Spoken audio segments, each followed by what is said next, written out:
अहो वाह बोल. मी काय म्हणते, पैसे आले ना की सगळ्यात आधी आपण आरतीसाठी मंगळसूत्र करूया. लग्न झाल्यानंतर आपण काही तसं केलं नाही ना. नक्की करूया.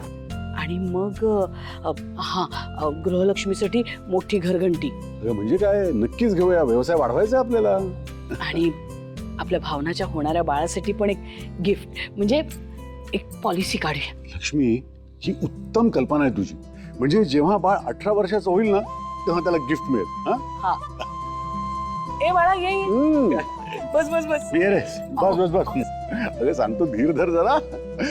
वेंकी, एक आनंदाची बातमी आहे. तुला माहितीये का, आपलं जे पेटंट होतं ना, पेटंट, अरे ते विकत घ्यायला एक मोठा उद्योजक तयार झालेला आहे.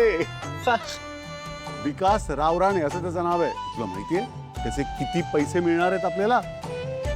50 लाख रुपये मिळणार आहेत त्या पेटंटचे. काय रे काय काय रे?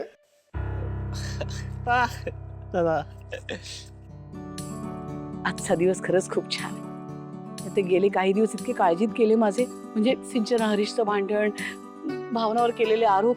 पण आता सगळं निवळतंय बघा. सिद्धूने भावना निर्दोष आहे हे सिद्ध केलं, सिंचन आणि हरीशचं भांडण मिटलं, आणि त्यात हे पेटंट विकलं जाईल. नाही, आता सगळं छान होतं असं वाटायला लागलंय बघा. अगदी बरोबर बोलतेस लक्ष्मी. अगं कितीतरी दिवसांनी आपल्या सगळ्यांच्याच आयुष्यात आनंदाच्या घटना घडतायत.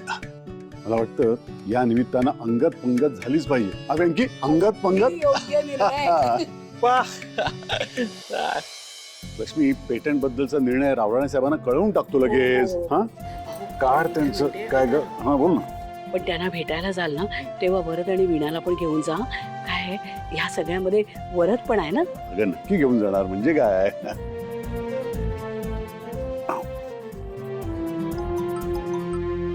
नमस्कार रावराणे सर, मी श्रीनिवास दळवी बोलतोय. तुम्हाला हे सांगायला फोन केला होता की तुम्ही दिलेली ऑफर मला मान्य आहे आणि पेपर वर्कसाठी आम्ही उद्याच येतो तुम्हाला भेटायला. अरे दळवी साहेब, थँक्यू सो मच. तुम्ही खूप योग्य निर्णय घेतलाय. भेटू उद्या, आणि लवकरात लवकर उद्या सगळं पेपर वर्क पूर्ण करूया. Thank you very much. हो अगदी नक्की. धन्यवाद सर.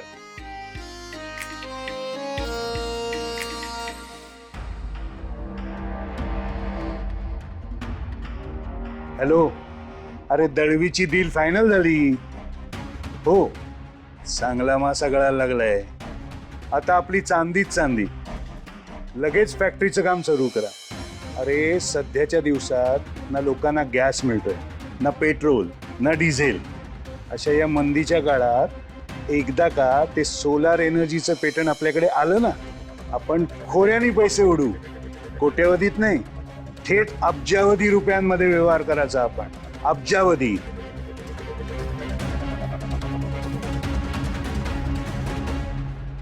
अरे हो हो हो. आता या वेळेला कसं आलं? अगं लक्ष्मी, असं काय करतेस? विसरलीस का तू? आज भावना सोनोग्राफी करता जाणार आहे आणि त्यानंतर ती इथे येणार आहे. त्यामुळे तिचं स्वागत करायला नको, तसंच तिच्याकरता काहीतरी चांगलं चुंगलं खायला करायला नको का? अगं ही आठवण राहावी म्हणून हा आला. अगं बाई, बाबांना बरीच काळजी दिसते लेकीची. पण अहो, मी पण आई आहे तिची. तिच्या आवडीचं सगळं तयार आहे. चिंच गुळाची आमटी, बटाट्याच्या काचऱ्या. मी हे सगळं केलंस कधी तू? म्हणजे यालाच म्हणतात घरातल्या बाईच्या हाताचा उरक. या कानाचं त्या कानाला कळत नाही.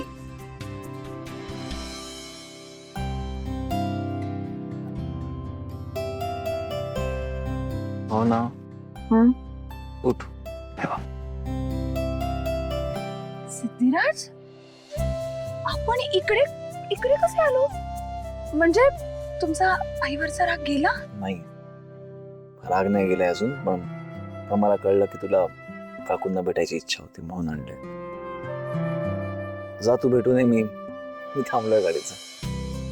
हो, जा काय. चला ना तुम्ही पण. नाही नाही नाही नाही येतात. तू जाऊ नये ना खरंच.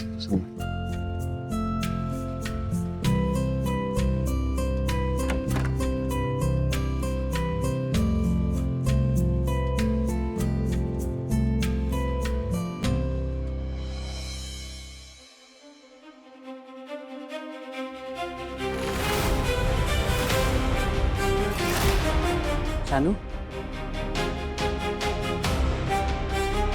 काय चाललंय तुझं? कोणाशी बोलत होतीस इतका वेळ? आता जर जयंतला कॅमेरा सापडला तर वाट लागेल. जानू प्लीज काहीतरी कर.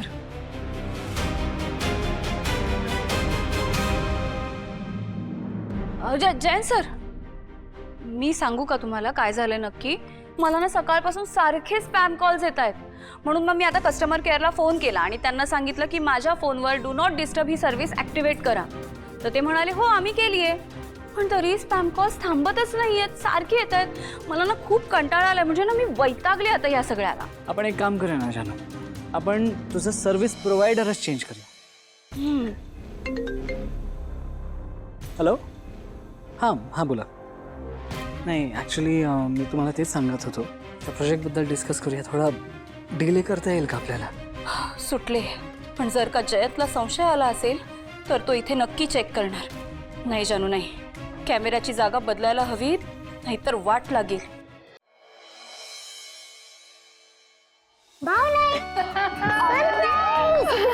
अरे ही कधी आली इकडे? मग सरप्राईज आहे. हे सगळं काय आहे?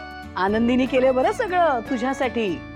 आणि हो भाव नाही, बाळ कसं आहे आणि कोणासारखं दिसतंय? माझ्यासारखं दिसतंय ना? आनंदी, अगं इतक्यात बाळ कसं दिसतं ते नाही समजणार आपल्याला. आनंदी हो, किती प्रश्न विचारशील, जरा थांब. बरं भावना, डॉक्टर काय म्हणाले? डॉक्टर म्हणाले सगळं अगदी व्यवस्थित आहे आणि बाळाची वाढ अगदी व्यवस्थित होतीये. सिद्धू तुझ्या बरोबर आलाय ना? कुठे आहे तो? हो आलेत, पण बाहेर आहेत. म्हणजे अजून राग गेलेला दिसत नाहीये.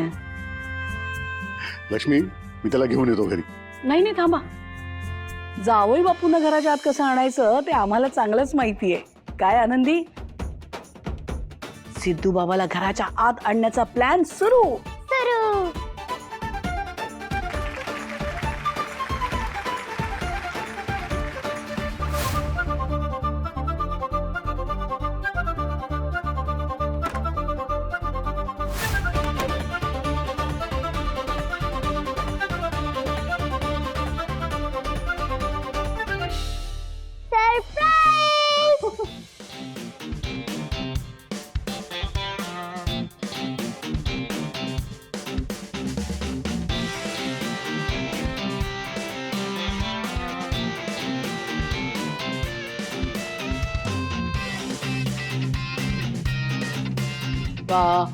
बरं का भावना, आज की नाही हे जे मोठं सरप्राईज आहे ना तुझ्यासाठी, तेव्हा तुझ्या आवडीचं सगळं केलंय आम्ही. अय्या आई, एवढं सगळं केलंयस तू? पण काय अगं आई, हे तर सगळं सिद्धिराजच्या आवडीचं आहे. आता तुला काय फक्त सिद्धिराजचीच आवड लक्षात राहणार आहे का? तुला माहितीये का, ते जर का आता इथे असते ना तर असं 2 मिनिटात स्वस्त करून टाकलं असतं त्यांनी सगळं, हो की नाही?